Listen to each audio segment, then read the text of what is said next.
Zakaria street রমজানের সময় একটা অন্যতম জায়গা হলো জাকারিয়া স্ট্রিট।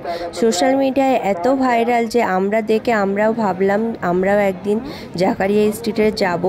তো চলে গেছি দেখো আমরা জাকারিয়া স্ট্রিটে। আর এখানকার অন্যতম জায়গা হচ্ছে দিল্লি 6। তো দেখো আর এখানে গিয়ে দেখলাম যা অবস্থা চারিদিকে, মানে লাইনের কোনো শেষ নেই, তোমরা নিশ্চয় দেখতে পাচ্ছ। আর রাস্তার উপরে এইভাবে টেবিল দেওয়া থাকে যেখানে বসে খাওয়ার জায়গাটা তৈরি করা হয়েছে। আর এই হচ্ছে লাইন, আমরাও এর পিছনে দাঁড়িয়েছিলাম। দেখো এই আমরা দাঁড়িয়ে আছি অনেকটাই পিছনে লাইন দিয়ে আমাদের কাছে। ওখান থেকে ওরা একটা টোকেন দেবে, ওই টোকেনটা দেখিয়ে আমাদেরকে পরে আমাদের অর্ডারটা নিতে হবে।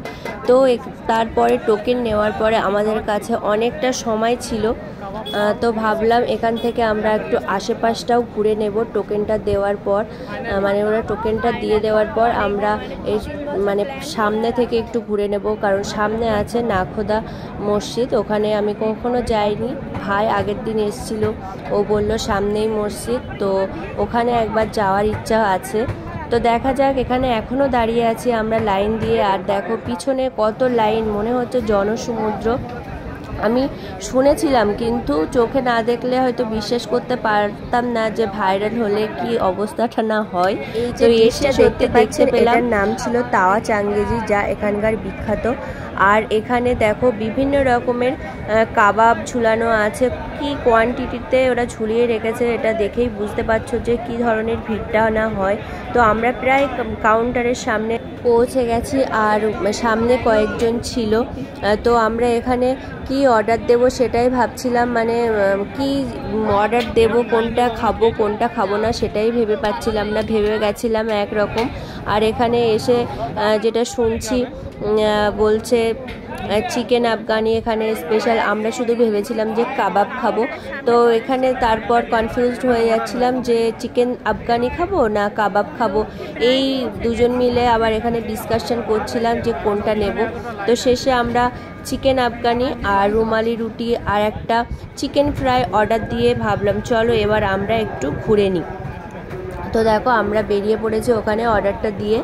এরপরে তো হাফ অ্যান আওয়ার আমাদের হাতে সময় আছে, সামনে থেকে একটু ঘুরে নিই, কারণ নাখোদা মসজিদ ওখান থেকে 5 মিনিটের রাস্তা, 5 মিনিটেরও কম। কিন্তু এত ভিড় ছিল যে এই ভিড় ঠেলে যেতে যেতে বেশ খানিকটা সময় লেগে গেছিলো। আর যাওয়ার সময় দেখলাম দু সাইডে দেখো বিভিন্ন রকমের ব্রেড বিক্রি হচ্ছে বিভিন্ন দামের।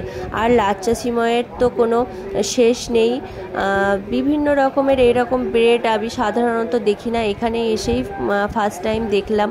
বিভিন্ন রকমের টোস্ট, ব্রেড, বিভিন্ন রকমের জামা কাপড়ের দোকানও ছিল।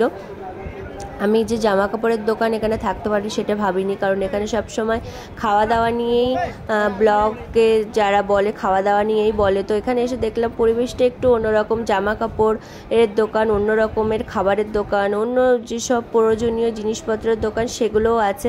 আর জায়গাটা বেশ মানে সুন্দর করে রোজার সময় সাজানো। কিন্তু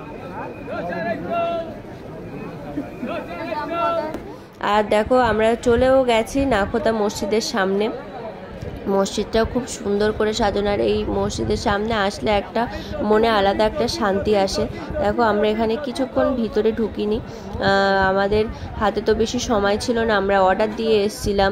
তো ওখান থেকে কিছুক্ষণ থেকে আমরা চলে এসেছি। দেখো ততক্ষণে আমাদের অর্ডারটা ওরা দিয়ে দিয়েছে, আমাদের সামনে চলে এসছে আমাদের খাবার। এদিকে ছিল চিকেন ফ্রাই আর এদিকে ছিল হচ্ছে চিকেন আফগানি আর সঙ্গে রুমালি রুটি। আর একটা নিয়েছিলাম ফালুদার টেস্টের জন্য।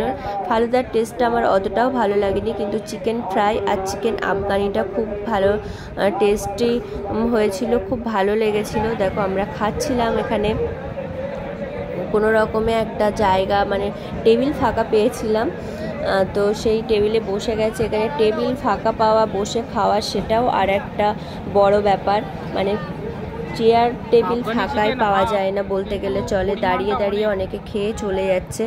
তো আমাদের ভাগ্যটা ভালো, আমরা পেয়ে গেছিলাম একটা ফাঁকা টেবিল, বসে গেছি, খাচ্ছি, এরপরে আমরা বাড়ি ফিরবো। টাটা।